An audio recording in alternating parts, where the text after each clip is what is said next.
Good morning.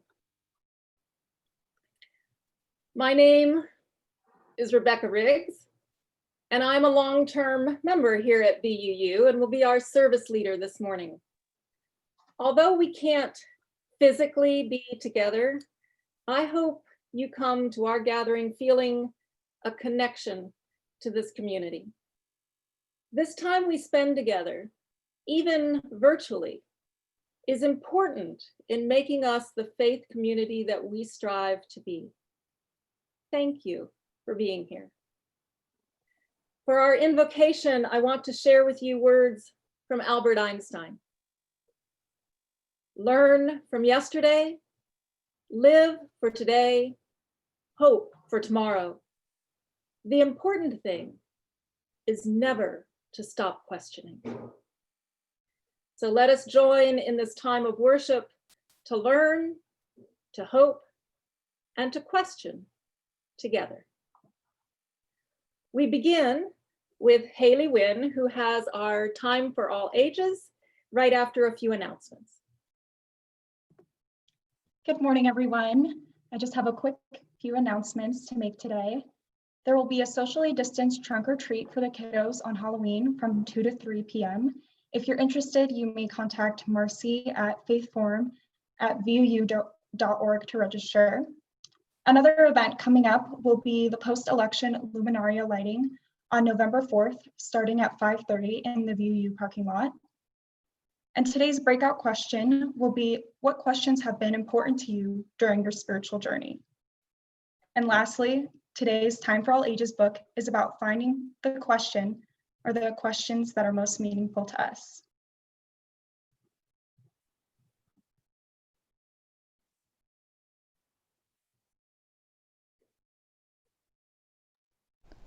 Why? By Laura Vaquero Seeger.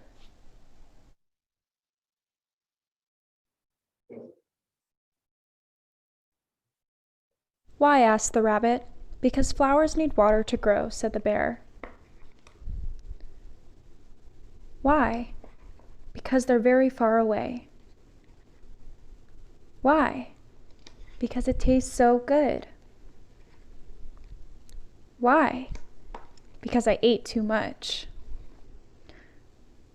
Why? Because I'm way too big to fit. Why? Wind. Why? Gravity. Why?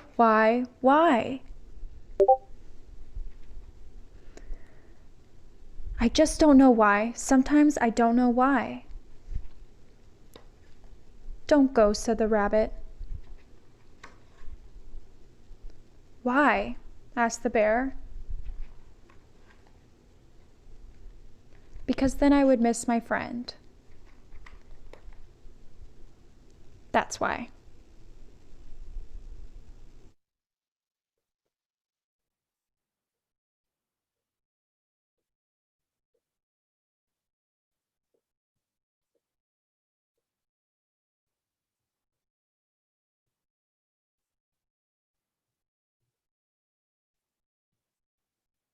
You're muted. Good morning. I'm Fred Wooden, the interim minister here at Valley Unitarian Universalist Congregation. I'm coming to you from Grand Rapids, Michigan today, but I love seeing all the faces I have come to know and look forward to learning even more. This morning, I am the worship associate, which usually is a lay member of the church who helps the clergy person. But today, a lay member is the speaker who is leading worship, and I am the helper. Why? Because in our tradition, all are ministers. And clergy need to remember that we are ministers to ministers. With that thought in mind, I ask you, if you have a chalice, to bring it close. It is the custom of this and most Unitarian Universalist communities to light the chalice, a symbol used for decades. Please light it as we share the words adopted by this community that remind us of our commitment to each other and the wider UU community around the world. we kindle this flame, symbol of our faith, for the light of truth, the warmth of community, and the fire of love, which calls us to work for justice. It is customary for the welcomer to say a few words of welcome and introduction, and I'm not going to say no. For one thing, I do not have a chalice. That's not quite true. My 36-year-old son made this chalice in Sunday school many years ago. You can see it's covered in tin foil, has paper flames. We've kept it for 30-some years. That's the only chalice we have in our house. There are other things that could do the job. This little pewter bowl could serve as a chalice. This ceramic one or masonry one could. I was particularly intrigued by this one that looks about right and could have another purpose as well. I also have a nice coffee cup from a previous church that has a chalice on it, but I actually don't have one. And I'd like to tell you why. For one thing, when I was a kid in the UU church, chalices were not objects. They were just symbols on stationery, if that. They might turn up on a sign, but we didn't actually have them. It was just an image. But the image has a great story. It began as a ruse. In the 1930s and 40s, the Unitarian Service Committee, this is before the two groups got together, had stationed people in Europe particularly to help the politically disenfranchised intellectuals, Jews, to get away from the Third Reich. And it had to be done furtively. And one of the methods they used was to issue traveling documents to these refugees so they could leave countries and have a destination. And the Unitarian Service Committee was issuing these, saying they would have safe passage to the United States, but they needed something to look like official. And so the office, the man who ran the office in Lisbon, Portugal, said, I need a seal. And he asked one of the refugees, Hans Deutsch, to come up with something. And he came up with the first flaming chalice image, which was promptly used as a stamp on all the traveling papers for all the refugees the Unitarians were helping out of Europe. Now, Hans Deutsch remained a Unitarian in his life, and his daughter Judith is a colleague of mine, or was. I think she's also passed on. So you have a connection to that chalice perhaps you weren't aware of. You have an even deeper connection, though, because that symbol was not only used to put on people's documents, it was written on doorways and handed out in papers so that people who came to recognize it knew this was a safe place or a safe person. And one of the people who was working in Europe at the time was a man named Wait Still Sharp. That's right, Wait Still. That's the Quaker version of the name Patience. But he was a Unitarian minister and had been sent overseas to help these people who were living underground and sometimes on the run. And he helped them get from Germany and Austria and Belgium into Switzerland and then to Portugal where they could leave.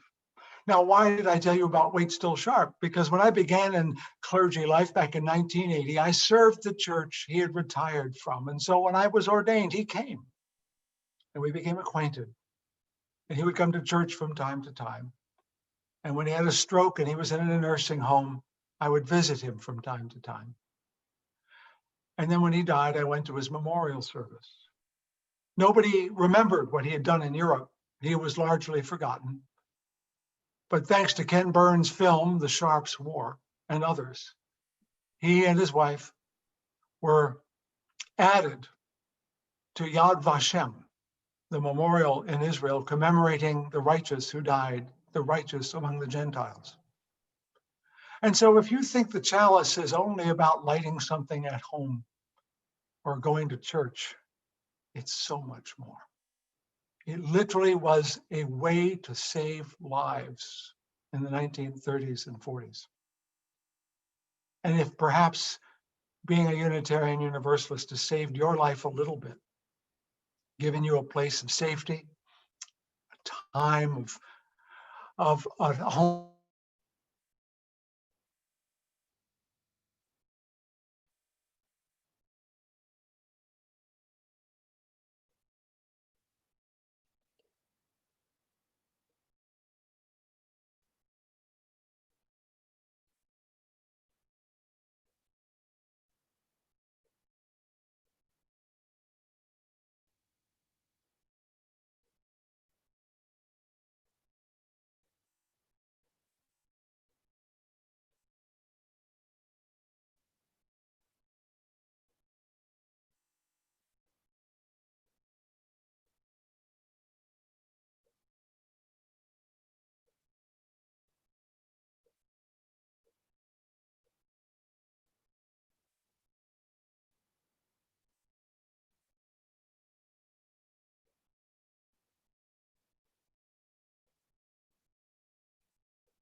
I'm sorry, Rebecca, why don't you go ahead and introduce the hymn? Okay, I was kind of robbed at the last minute. sorry. It happens. Now we sing together our first hymn, We Laugh, We Cry, led by the beautiful voices of Noelle Hyman and Emily Kite. You will hear this morning's theme of questioning found in the words, we seek elusive answers to the questions of this life. And in our search, maybe we'll finally see to question truly is an answer. Please add your own voice in song if you are comfortable doing so. We laugh, we cry.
And so, what would church be if someone didn't pass the plate?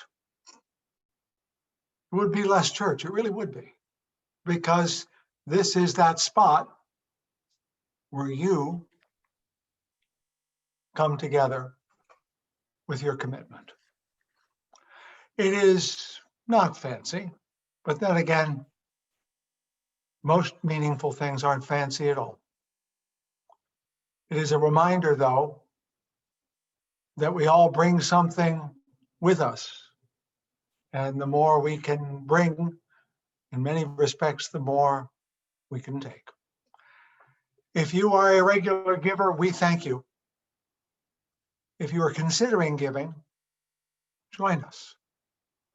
Because it is not your money as much as your heart that gives life to Valley Unitarian Universalist congregation. Become part of our heart. Become part of our work. Welcome to this community.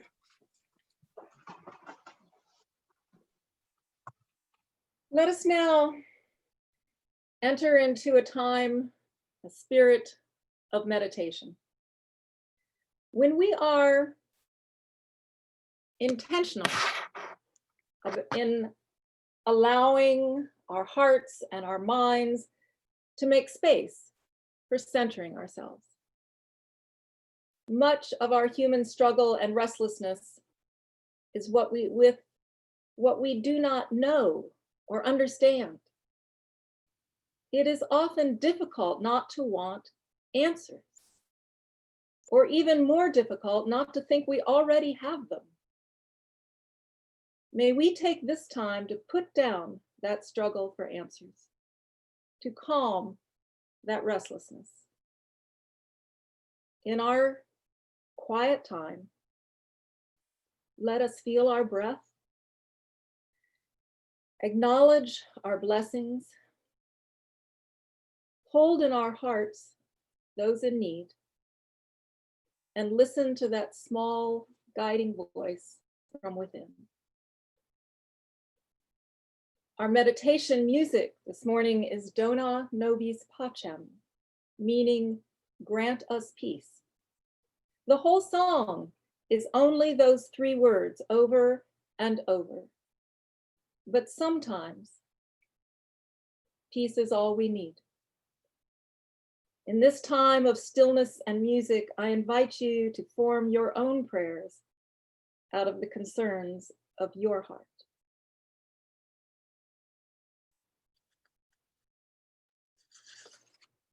Dona nobis pacem, pacem.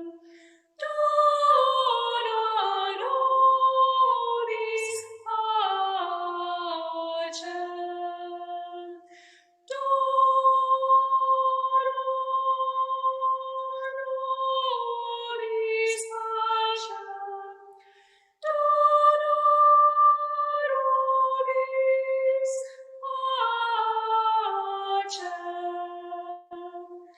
Dona nobis pacem. Dona nobis pacem. Dona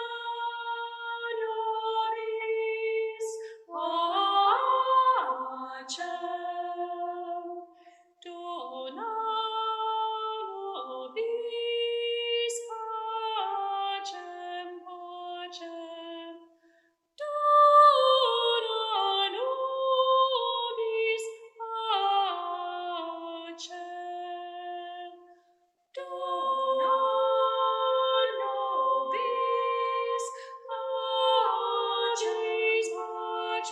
pacem, pacem. Dona nobis pacem. Dona nobis pacem, pacem. Dona nobis pacem. Dona nobis pacem, pacem. Dona nobis pacem. Dona nobis pacem, pacem. Dona nobis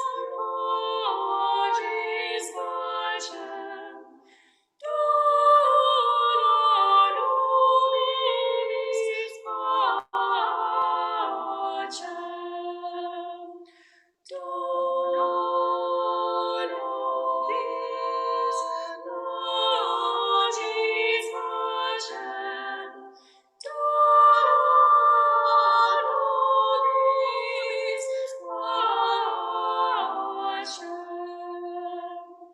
Dona nobis pacem, pacem.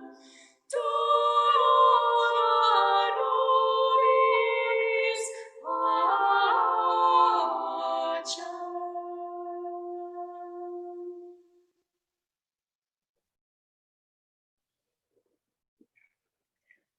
My reading this morning is intended to further the theme of questions and answers. but in a somewhat more lighthearted way that is from the perspective of youth. My career as a high school science teacher made it so it's easy for me to imagine these words coming from the mouths of my students.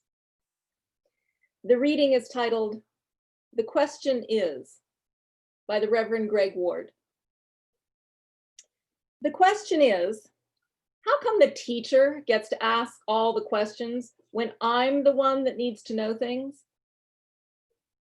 The question is, why am I supposed to have all the answers to my parents' questions when they can't answer mine? The question is, why scientists ask 10 questions for every answer they get, but I have to answer 7 out of 10 just to pass? The question is, why politicians learn not to answer questions while I have to learn to answer them? The question is, why are there so many little questions in school when Marie Curie spent her whole life on one big question? The question is, why must I find answers to already answered questions when I have questions of my own that haven't been answered? The question is, why can't I be in charge of the questions? Well, hopefully we're in a place here at VUU where we are in charge of the questions. The familiar song for our special music this morning is one by Pete Seeger and performed by the Wisconsin Chamber Choir. It expresses the idea that there is a time for everything, a time to reap, a time to sow, a time to laugh, a time to cry, a time for answers, a time for questions. Turn, turn, turn.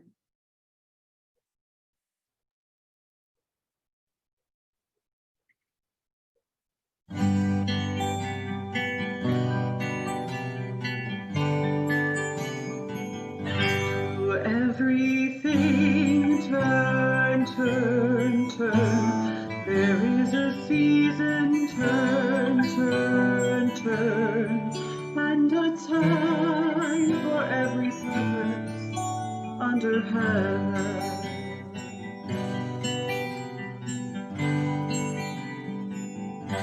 A time to be born, a time to die, a time to plant, a time to reap, a time to kill, a time to heal, a time to laugh, a time to weep.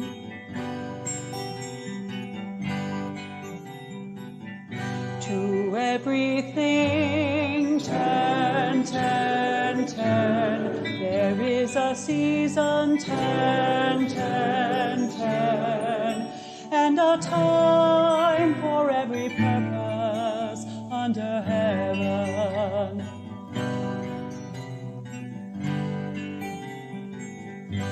A time to build up, a time to break down, a time to dance, a time to mourn, a time to cast away stones, a time to gather stones together.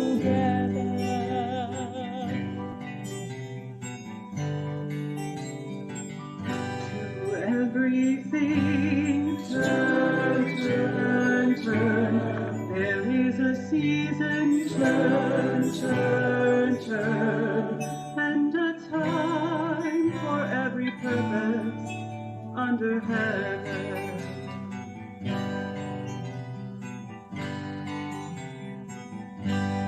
A time of love, a time of hate, a time of war, a time of peace, a time you may embrace, or a time to refrain from embracing.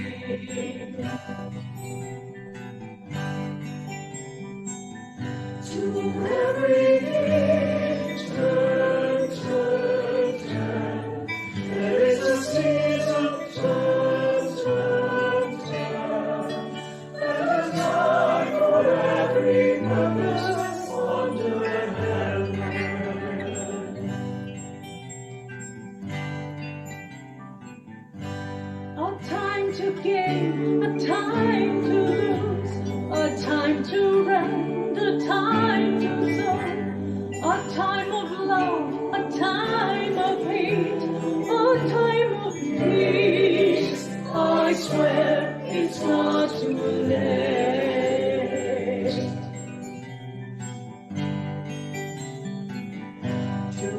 everything turn, turn, turn.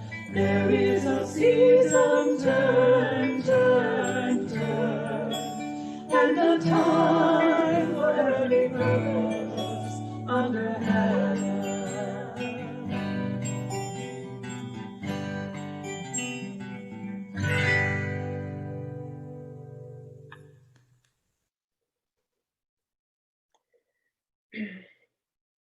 We are so close to this all-important election in just over a week that I thought, well, I can't ignore it completely in my talk today.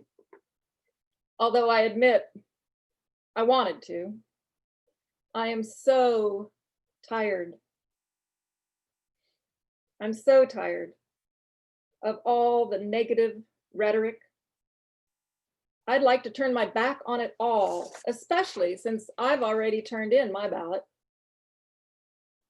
But one thing I have noticed when I do make myself listen is that the problem isn't so much that the two sides can't agree on answers to our national problems.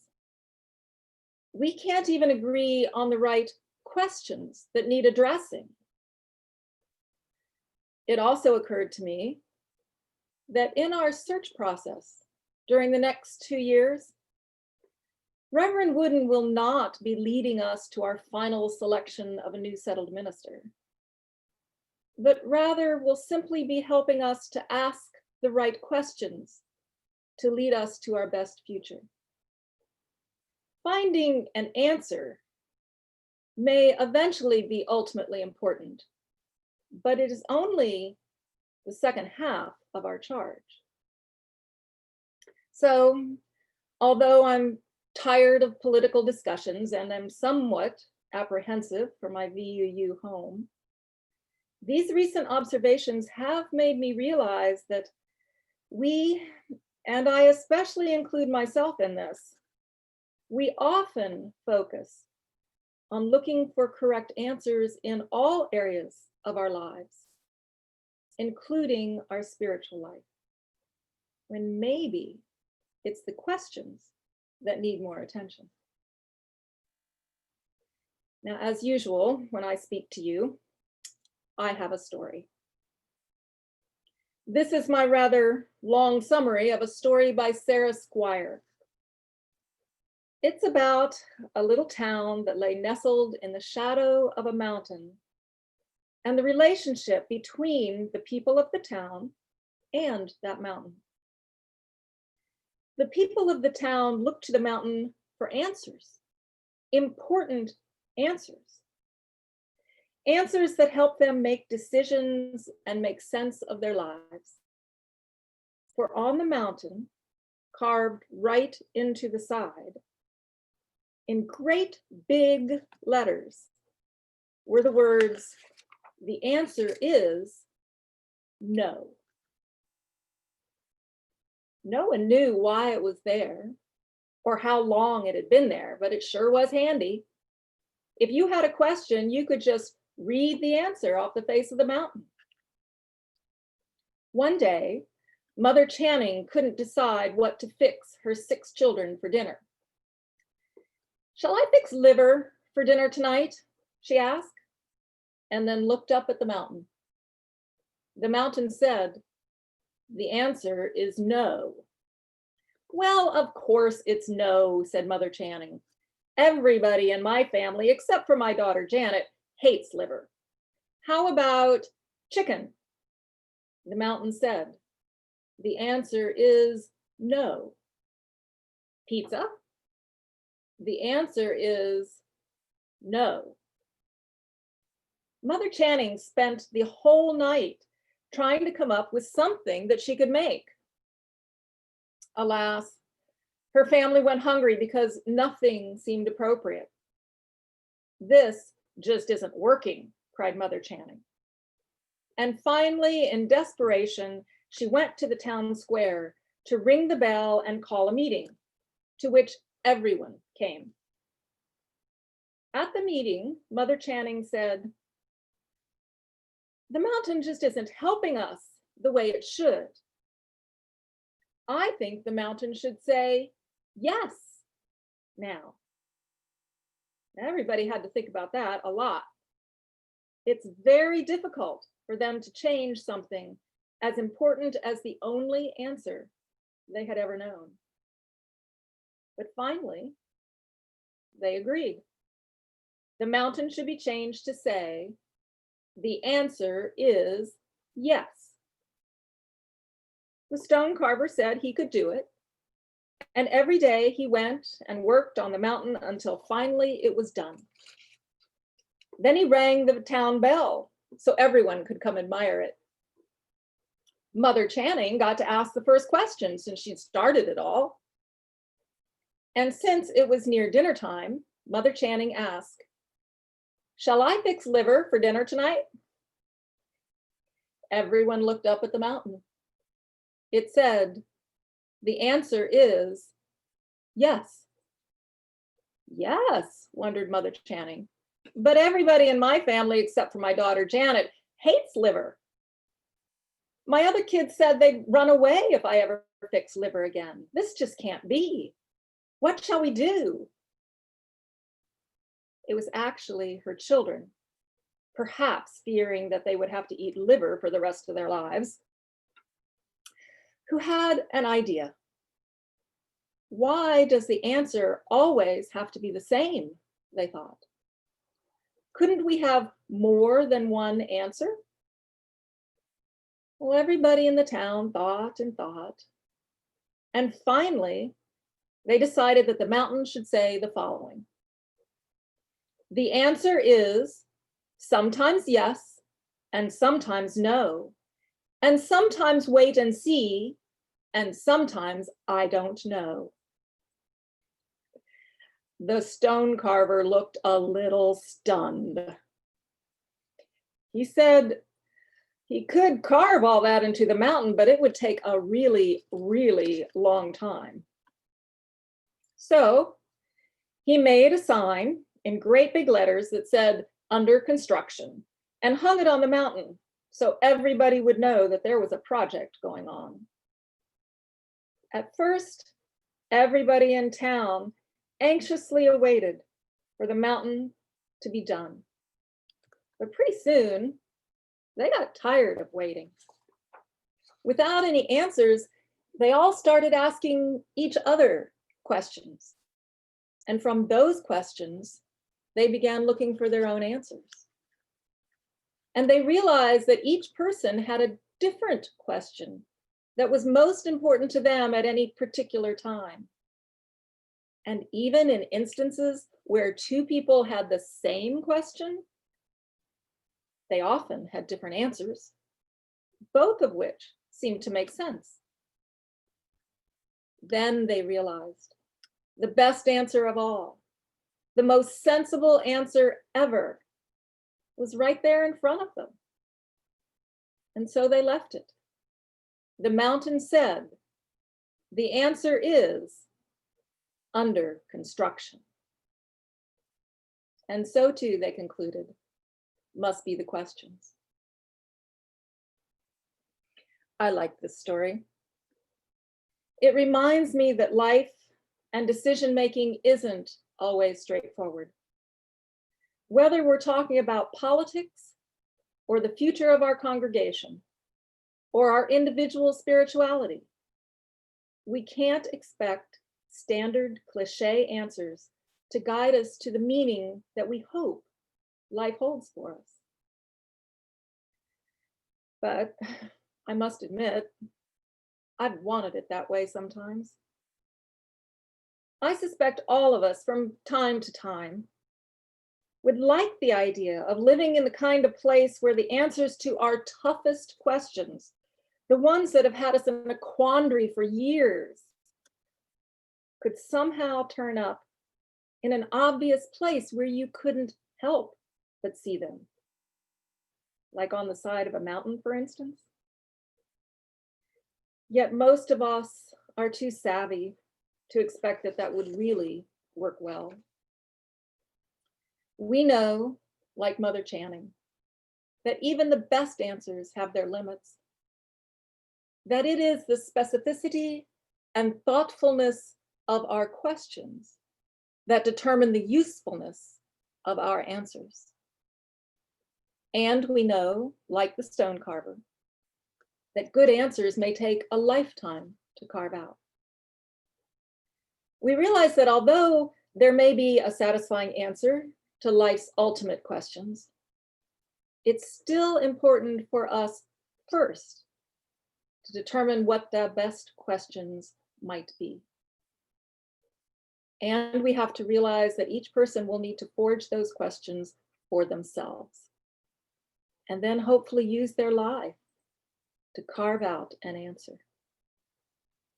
In the end, we realize our whole lives are under construction for this purpose. So how do we begin this important process? For those who don't know where to start or find the whole process a bit overwhelming, there are standardized approaches. The major religions of the world, such as Christianity, Buddhism, Judaism, Islam, Hinduism, and countless others, have provided well-worn paths for people searching for answers and even the right questions. Often these paths lead to tried and true standard questions that can be helpful in starting us out. For instance, in Christianity, especially more fundamental Protestant Christianity in the South, one of the frequently asked questions from many churches has been an admonition to ask ourselves, is my life leading to heaven or is it leading to hell? Now, most UUs have such a different concept of heaven and hell that this question tends to be less useful. With Judaism, however, there is the powerful question of whether we, in our lives, manage to find our way out of slavery and live in the promised land. It asks us to take account of the fears and anxieties that held us hostage, kept us from living fully, and ask us if we were able to rise above. Did we manage to find redemption from all that held us back? In Islam, I've been told that the most common questions are, who is my neighbor? And have I done well by my neighbor? For Buddhists, the essence of truth is the impermanent and interdependent nature of all life. Their question might be, did my attempts to let go of my longings allow peace and compassion to arise in my living? These questions are good and provocative and often helpful. But the questions in our individual lives and even our congregational life are sometimes not those found in any book we can pull off a shelf. We often find that our spiritual search, no matter which path we choose, requires work and courage to discern our own questions. Author Tom Robbins sometimes wrote about the struggle of finding the courage to come up with our own questions. In the book, Another Roadside Attraction, he writes, "You risked your life, but what else have you ever risked? Have you ever risked disapproval? Have you ever risked economic security? Have you ever risked a belief? I see nothing particularly courageous about risking one's life. So you lose it, go to your hero's heaven and escape earthly consequences." That's not courage.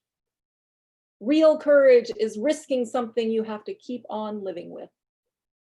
Real courage is risking something that might force you to rethink your thoughts and suffer change and stretch consciousness.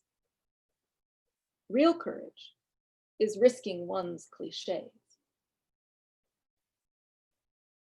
Perhaps his question might be, what will I risk on behalf of all that I truly care about? Former President Jimmy Carter wrote something that made me think he understood this religious principle of questions. He wrote, "I have one life and one chance to make it count for something. I am free to choose what that something is, and the something that I've chosen is my faith." Now, my faith goes beyond theology and religion and requires considerable work and effort. My faith demands, this is not optional. My faith demands that I do whatever I can, wherever I can, whenever I can, for as long as I can, with whatever I have, to try to make a difference. His question might be similar to Micah's in the Bible. What does my faith require of me? A question at the heart of our social justice work. We in this free faith understand that we do need questions. We need to question, lovingly and with sensitivity, but to question nonetheless. Near the entrance to the Pasadena UU Church, there at least used to be a sign posted that said, "A spiritual home where you can have all your answers lovingly questioned." One of the things about Unitarian Universalism that makes it wonderful for me is that it realizes that it holds no patent on ultimate truth.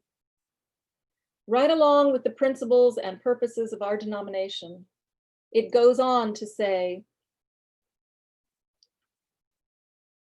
the living tradition we share draws from many sources, and the first source listed is direct experience of the transcending mystery and wonder. To me, this means that we each, through our own experiences, encounter the questions that are most relevant to us. And it is therefore incumbent upon us to pay attention to those questions, to seek out those that are of ultimate importance and build from them in our lives, individually and together, a living answer to those questions. It is said in her life, Gertrude Stein once said the following about answers. There ain't no answer. There ain't gonna be any answer. There never has been an answer. That's the answer. And yet, I respectfully disagree. We just have to search carefully and diligently for the question that is most important to us, and only then concern ourselves with our answers. This is part of what we must do collectively over the next 2 years of our interim ministry. But on an individual level, for me personally, I have found, at least for the moment, an answer that is relevant. And it was at one time carved into the side of a large mountain. And the answer is yes. I don't want my life to be a long, convoluted, run-on sentence kind of answer with lots of punctuation and footnotes and sidebars. I'm sure that comes from having graded too many papers in my life. Rather, I want my life to be a powerful and resounding affirmation of the time I spent on this planet. A great big yes. So if that's going to be my answer to the world, of course it is of the utmost importance for me to determine the very best question or questions for that answer. And these are my guiding questions, at least for the moment. Did the people I loved know abundantly that I loved them? Did I do my best for those who look to me for guidance and help? Did I leave something behind that will stand for what I believe?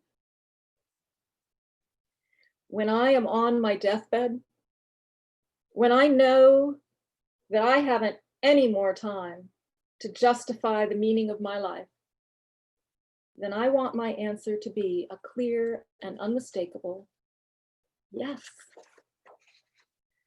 The questions are mine, not set in stone, but to be worked on my whole life. And of course, the answer is mine. It's probably the teacher in me, but on some level, I do expect a judgment day, a sort of final exam, when I will be asked, or rather I ask myself, my paramount questions in my final moments. The good news is that if there is such a test, I can cheat. For I am not only the one who has to answer, I am also the one who supplied the questions. And I believe I am the one who does the grading. And then that fundamental Southern Protestant question that I mentioned earlier, the question about whether my life has led to heaven or hell, will become relevant. For I will know that hell is the answer, no, and accepting the magnitude of my own remorse. And heaven will be the sweet sound of yes, as I close my eyes to a world that I loved. I invite you all to explore the questions at the heart of your own personal journey. And I invite us as a congregation to explore the questions that will guide us into the future with a new settled minister. I invite us as a people to search for the questions and issues that we have in common in our politically polarized world.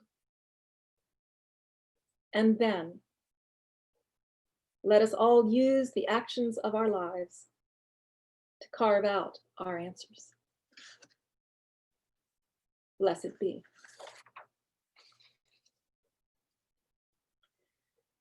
The opening line of our closing song this morning is, just as long as I have breath, I must answer yes to life.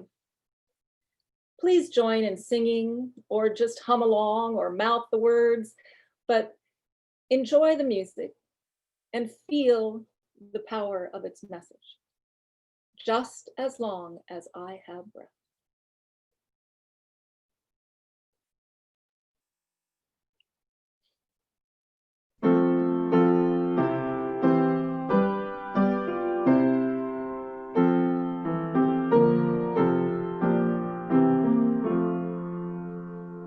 Just as long as I have breath, I must answer yes to life, though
At this time, we extinguish the chalice, signaling an end to our time of worship this week. But we continue to say yes to love and truth and life, to hope and justice, to community, solidarity, all the things that make being present in the world worth getting up, because we will have to leave. And so though we extinguish the chalice today, our connection to each other and this community remains. May its light guide us this week as we walk the path of justice, speak words of love, and fill our world with compassion until we meet again. Amen. Our closing words this morning are my modified version of words by John Brigham. Go your ways, not knowing the answers to all things, but seeking always the answer to one more thing than you know, remembering that it is the thoughtfulness and courageousness of our questions which determine the usefulness of our answers. Go in peace. And for those of you who must sign out and leave now, I wish you a good week, and please join us again next Sunday.